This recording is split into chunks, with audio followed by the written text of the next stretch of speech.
big news last night, just with the action to authorize the intent to go forward with the teacher strike. So for those who may not understand what that vote kind of means, I was hoping you kind of just detail break down what that initial vote means in getting the process forward. Okay, so yesterday when we met, we first handed our members, shared with our members what the district's last best proposal they had, which they gave us Wednesday, January 21st. And we shared that with the members, and so we asked them to take a preliminary vote, not a formal vote, but a preliminary vote on if they would be willing to accept that last offer from the district, and that was an overwhelming no. So from there then, our meeting took a turn to take an intent to strike vote. And what that means is that the membership is giving permission to the negotiation team to call a strike if and when they feel there is no other option left to get a fair contract. What we did is we presented 3 different possible scenarios and options for our members to look at that we would take back to the district when we meet with them to negotiate next. Okay. I don't want to get into too many details on what those options are, certainly also because they're just options and we want to hear what the members say. So at the end of yesterday's meeting, all of our members received an email with a survey asking them of those 3 options, which do they feel would be the best way to move forward. Yesterday's meeting was really about giving direction to the negotiation team from the want of the members. And so that's what that was. For sure. And then those 3 options, I'm assuming they kind of vary a little bit between... We do, yes, they have to, because we're at the point where you have to make the puzzle pieces fit in negotiating. So each one has a little bit of a twist and a little bit of a different ask and give in it. And that's why, you know, even to get into it, it would be kind of complicated to explain right now. But it's 3 different options with a little bit of different change in each. And we're looking for the membership to guide us as to which one they might possibly want us to take back to the table. What was that feeling kind of like, just having everybody there in solidarity? It was energy. It was energy. It's hard to say that you were excited because what we were meeting about is certainly serious and a drastic step we don't want to have to take. But the energy in that room is what's guiding all of our next steps. Our members spoke. We had, I pulled up the picture to make sure to share this number. We had 1,419 of our members there yesterday, which is incredible. We haven't seen this union gather in numbers like that in a very, very long time, and COVID is a huge piece of that. We couldn't gather during COVID. And I think everyone got kind of comfortable with that, and we're bringing back what this union needs, and it was energy. It was pure energy and solidarity and unity. Was it almost a little bit like empowering to see everybody kind of come together? Oh, it's empowering. It's empowering to see that every bleacher seat in that gymnasium was full. We brought in 2 racks of chairs and people were still standing and sitting on the floor. Yeah, it was powerful energy. People might say, well, you've got 2,000. That means about 600 didn't show up. Well, you also have to remember, this was only been planned out by about a month ago, and people do have lives. I know one on our exec board could not be there yesterday. She has tickets to Hamilton, a Christmas gift for her students. We can't let the rest of our life impede. So I think even if those 600 members could have made it yesterday, I don't think that would have changed any of the numbers and the want of the people. We have 98% that gave an intent to strike. We hope the district is willing to work with us a little differently and do some moving around on their side to see if we can't get this settled. With this initial vote, is there a certain deadline y'all set from this vote to for the negotiation process, just kind of keeping a window open for that? So with our intent to strike vote yesterday, there has to be a minimum of 10 days before the union that takes that vote could call a strike. With us, before, even though the membership gave us permission, we would still seek one last final permission from our exec board before we called a strike. That would be a meeting with our exec board and the negotiation team explaining the absolute last everything in detail, and then they would then decide for sure for a final strike. So it's really just a preliminary at that point to go through part of the process. Clearly, the exec board early on in our process gave full permission to the negotiation team to work forward for the whole union. So that's what would happen. Also, 10 days, we're not planning on striking in 10 days. We don't want students out of school. We are hoping to get back to the table with the district, like I said, based on one of the options from our members, and then go from there.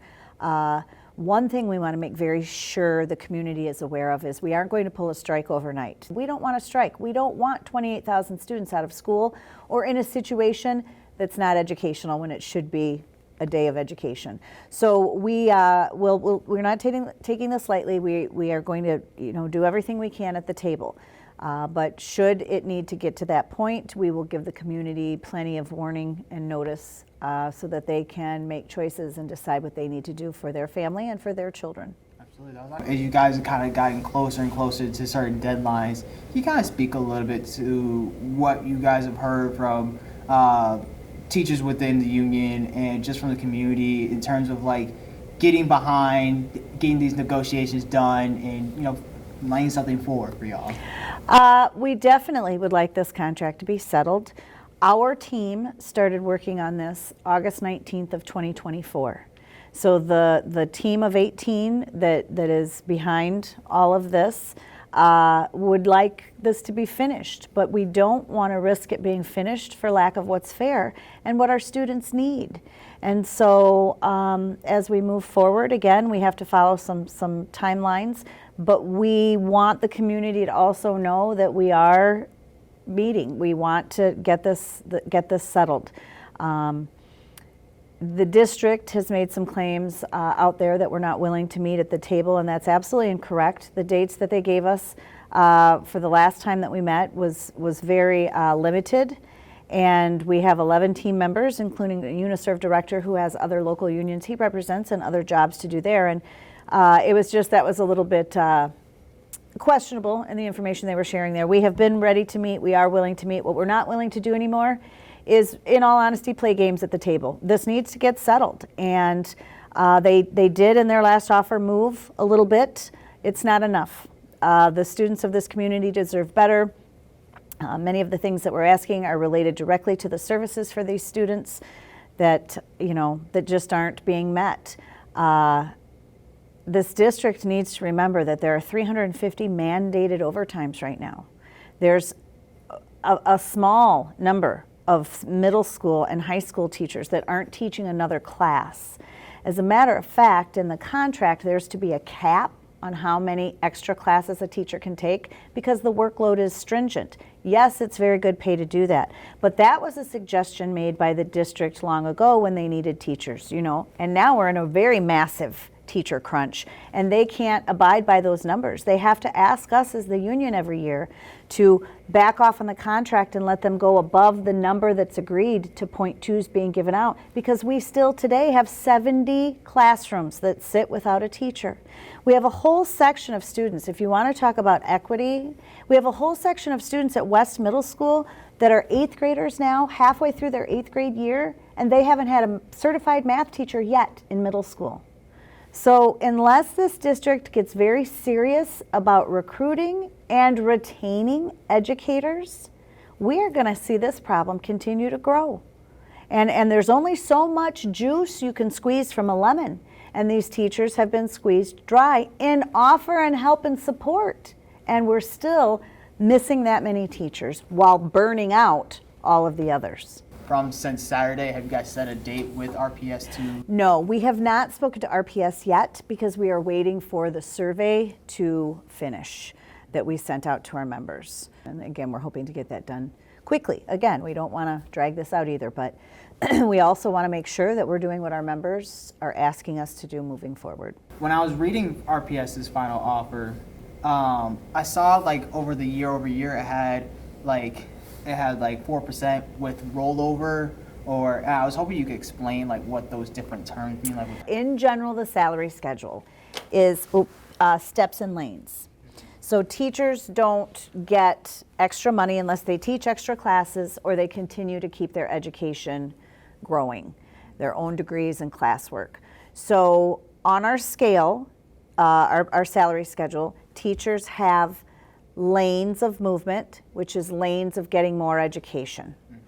So they come in with a bachelor's, they get a master's degree, they get some more pay incentive for that. Then they get a master's plus 10 more incentive, and it goes all the way up to a master's plus 40.